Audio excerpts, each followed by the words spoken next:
¿Cómo es que yo me entero que efectivamente tengo un tipo de mediunidad? Si bien es cierto, el desenlace me hizo recurrir a la mediunidad, pero yo tendría que remitirme yendo hacia atrás en los años, cuando mi mamá me llevó, quizás como a los 14 años, a una reunión que hacía una tía, la tía Marta, la cual reunía a un grupo de señoras medium.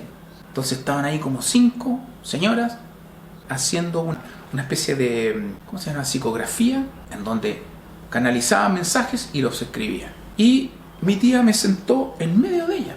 Yo me senté y dije así como, ¿por qué me sientan aquí? Claro, ¿qué hago yo aquí? Si estas señoras son medium, no sé, pues, por último déjenme mirar de afuera. Pero bueno, ahí me quedé. Las señoras empezaron a escribir, así, todas escribían. Y yo miraba un poquito medio asustado, así como a mi tía Marta. Mi tía Marta me decía así, tranquilo. Ya, bueno, ahí me quedé, las miré. Luego ya las tradujeron.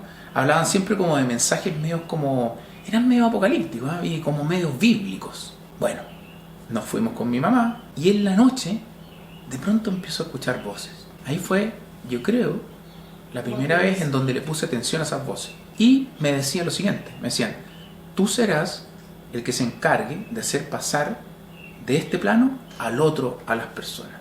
Entonces yo le decía a mi mamá, es que esto escucho como por dentro. Se llama la tía Marta. Entonces le dije a la tía Marta, mira, esto es lo que me pasa. Me dijo, muy bien, yo quería ver si se te activaba el don. Y veo que se te activó. Así que hay que prepararse. O sea, la tía era una tía como putativa, ¿no? Era como amiga de mi mamá, pero le llamábamos tía porque nos veíamos siempre. El asunto de que fui a algunas reuniones con ella, pero no le encontré mucho sentido a esto. Yo en realidad no, si bien es cierto me interesaba, pero no sabía cómo emplearlo, no cómo ocuparlo. Resultó ser que yo me fui a estudiar a Valparaíso, mi tía lamentablemente falleció y yo seguí solo en ese camino. Pero ahí fue cuando empecé a encontrarme con los basanes primero, en Elqui, fui a ver unos amigos y cuando llego a la comunidad de basanes, les digo, bueno, ahí hay una anécdota entretenida porque voy llegando, sí, después de subir de Monte Grande, un señor de apellido Toro me dice, yo puedo llevarte para allá y te dejo cerca de las comunidades. Me llevó el señor Toro para allá y yo y a guatapelá con mi mochila caminando así, me dice, mira, enfila por acá, tú vas a llegar a la comunidad de la hermana Cecilia, ahora está la hermana Cristina ahí. Perfecto, caminé, llega, aparece un caballero, en ese entonces el hermano Mario, y yo les digo, mira, yo vengo acá a entrenarme, no sé, a vivir con ustedes. Yo sé que ustedes hacen varias prácticas, el Agnihotra, hacen alguna ceremonia. Muy bien, déjame verte el aura. Y yo como que le hago así y me dice, no, si te estoy bromeando. Dije, yo pensé que me iba a hacer un escáner ya. Y en eso aparece la hermana Cristina, una señora de unos 50 años, con una paz irradiada, pero una paz increíble. No lo había visto en ninguna persona, con un mechón blanco. Y llega y se me acerca y me dice, te estábamos esperando. ¿Cómo me están esperando? Claro, ¿cómo? Ya lo entenderás. Mira, baja y en el comedor habla con los hermanos, te instalas y luego te vamos a decir qué es lo que vas a hacer.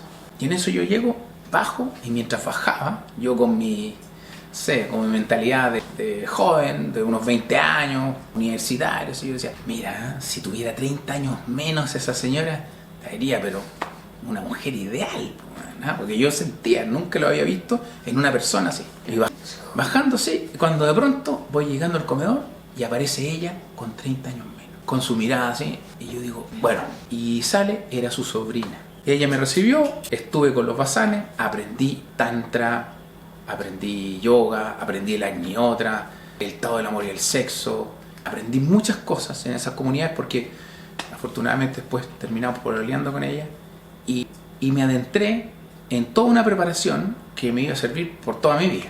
Luego de eso seguí mis estudios en Viña y a la par que estudié arquitectura ingresé donde los gnósticos y los gnósticos me enseñaron a desdoblarme. Y con eso es que comenzó todo una suerte de meterse dentro de los sueños y lograr dominar los sueños.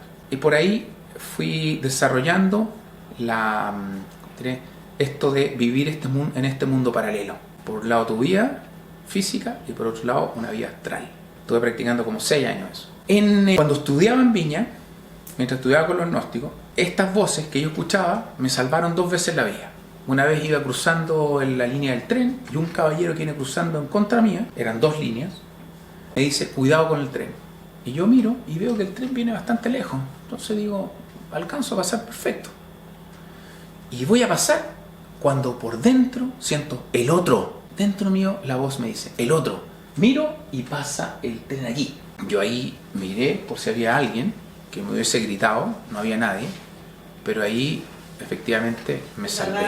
Y en otra oportunidad venía llegando a Santiago, me bajo del bus, me voy a meter al metro La Reja y en la caletera, que es por donde pasan los vehículos, contiguo a la carretera, a la autopista, a la Alameda, me bajo, agarro mi bolso y mientras voy bajando la calle, siento que por dentro una voz me dice, ¡mira! Y cuando hago esto pasa una micro, pero así, al lado mío también. Y ahí me di cuenta que sí, que efectivamente había alguien que me daba estos avisos.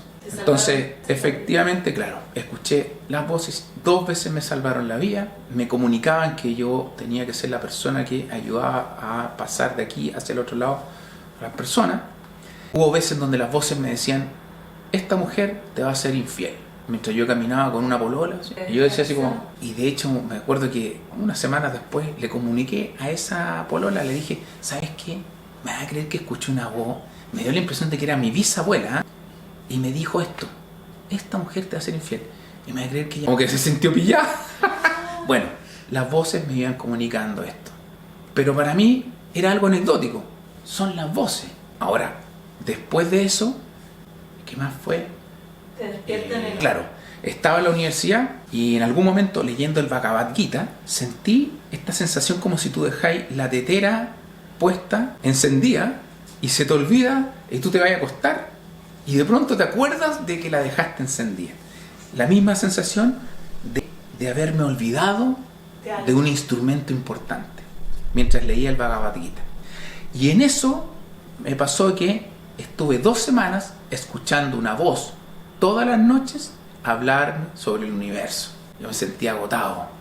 Y yo decía, yo creo que me estresé, no tengo cómo controlar mi mente, estoy como a punto de volverme loco. Así como antes los viejos hablan de Sulmenach, que es como un estrés galopante que tenéis que empastillarte porque no podéis detenerlo. Claro. Yo pensé eso, así que me acuerdo que ya hablé con mis papás, les dije, ¿sabéis que me tengo que ver a algún psiquiatra o no sé, alguien que me dé pastillas? Yo necesito dormir. Ya llevo casi 2 semanas en donde escucho mi mente que me hable, que me dice el universo, un Manú en el universo, es una noche en el universo, y usted tiene que... Eran muchas instrucciones y yo dije, me friqué. Así que efectivamente consulté a un psiquiatra, Benjan. De hecho, bueno, fue el mismo psiquiatra que me dio las pastillas después del fallecimiento de la Jasmine. También tiene algo sincrónico, pero bueno, gracias a eso pude dormir y me olvidé de eso. Entonces salí de la universidad, empecé a investigar todo el tema de la muerte, hasta que comencé a hacer los acompañamientos. Y en los acompañamientos recuerdo que en paralelo, una vez que hicimos el acompañamiento a Sebastián, que me acompañó Pablo, una vez fallecido Sebastián, yo en paralelo estaba haciendo un curso de regresiones y el psicólogo que nos estaba haciendo las regresiones nos hacía llevar una especie como de visualización para hacernos una autohipnosis, y en vez de seguir la visualización yo empezaba a escuchar voces. Entonces le decía a Rodrigo, creo que se llamaba el profesor, le decía, ¿sabes qué? Yo te sigo la inducción de esta visualización, pero yo estoy escuchando voces como que no tiene nada que ver con la dinámica que estamos haciendo. Me decía, ya, pero ¿y qué te dicen? Me dan mensajes para estas personas que están aquí en el taller. Dice que no sé, la señora no sé cuánto tiene que ser tal cosa, que el otro personaje tiene que ser tal otra. Y como que todos se miraban así como... Bueno, yo lo encontré también anecdótico. Sin embargo, le dije a la Maggie, que es la que me ayudaba también, mi socia, que nos ayudaba en el tema del acompañamiento, ¿sabes qué? Ahora que falleció Sebastián, voy a invocarlo y lo que yo escuche, tú anótalo. Y veamos. Entonces... llegué, invoqué a Sebastián y empecé a hacerle preguntas. Como lo conocía y sabía exactamente cuál era su problemática, sobre eso le pregunté. Y él me respondió. Luego de eso, Margarita lo notó. Se lo enviamos por mail a su tía. Sabíamos que la mamá estaba viviendo un duelo bastante fuerte, de mucho dolor. Se lo enviamos a su tía y su tía le dijo, mira, sin contarle que habíamos sido nosotros, se lo envió y le dijo, mira, dime si es el Sebastián o no. Y la mamá rompió en llanto y dijo, él es Sebastián. Pero lo bueno es que deshizo su duelo, porque justamente aplacó toda ese dolor que ella sentía, esa culpa que ella sentía, la aplacó. ¿Por qué? Porque yo sabía cuál era el motivo de su culpa.